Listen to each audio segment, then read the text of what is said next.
It's a B model. The aircraft originally belonged to the Army. We don't have the historical records, but I don't believe that it spent any time overseas from what we can tell. It was transferred to the National Guard probably in the late 70s. There it flew as a trainer for the pilots. When the aircraft didn't fly anymore, they actually wound up making it a trainer for the mechanics to take parts on and off. In 1986, the aircraft was transferred to Wentworth Military Academy in remembrance of the soldiers that had died in Vietnam, and one particular graduate from Wentworth was Major Bill Adams, and that's who this aircraft was dedicated for, all the troops up there and him specifically in his name, and that's what the headstone's about.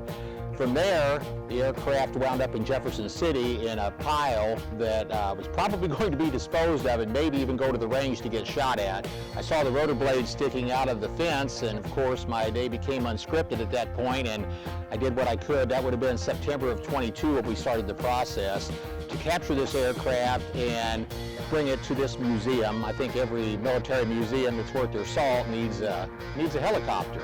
So it took us 2 years to get where we're at to this point, and then 1 year of restoration. And of course the aircraft doesn't fly. We've removed the engine, which will ultimately wind up in the museum. We have over 50 volunteers and over 1,700 man-hours in this process of painting, sheet metal work, window repair to bring it to where it's at today. I've actually got 7 people that donated over 100 hours each in their time that were the mainstay. They would come out from underneath the aircraft after sanding and look like a bunch of people that were working in the coal mine. I mean, that's how this was. So we sanded the complete airframe down, primered it, and then put a coat of paint on it.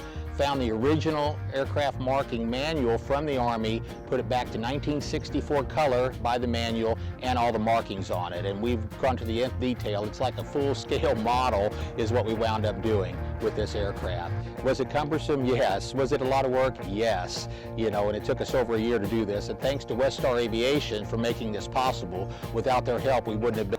Started out in actually running heavy equipment in 1979 for the National Guard here, and found aviation interesting.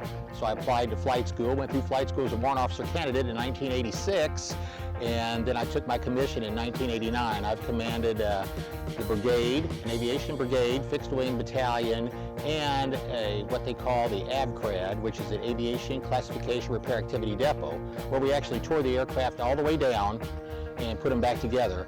And then the Army has a qualification they call the maintenance test pilot, and that was my job in about 5 different airframes that I flew while I was in the Army, helicopter-wise, and I also flew fixed wing. So we would tear these aircraft all the way down, rewire them or whatever they needed for engine repairs, transmissions, put them back together, and then we'd take them out as maintenance test pilots and fly the aircraft to ensure they were airworthy.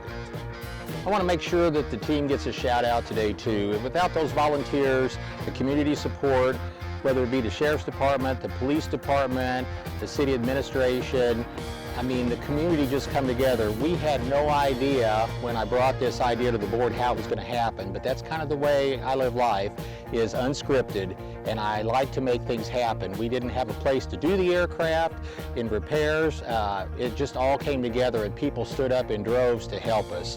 So we've got a guy that hauled it out of Nebraska, a buddy of mine that I was in the National Guard with at one time, and he actually came all the way down from Nebraska twice to move it from Jefferson City and back to here.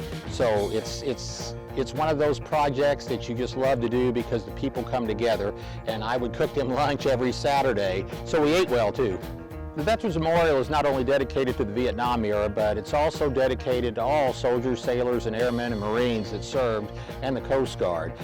This property that this is sitting on was donated by a man named Jim Edelman, who donated 40 acres and the money to get the museum established. So it has the old guard statue. We have a full-scale replica down to the nth degree of the Vietnam Wall here. And as we continue to grow and the campus matures, you'll see other displays and those kind of things that will be coming forward to represent all service members.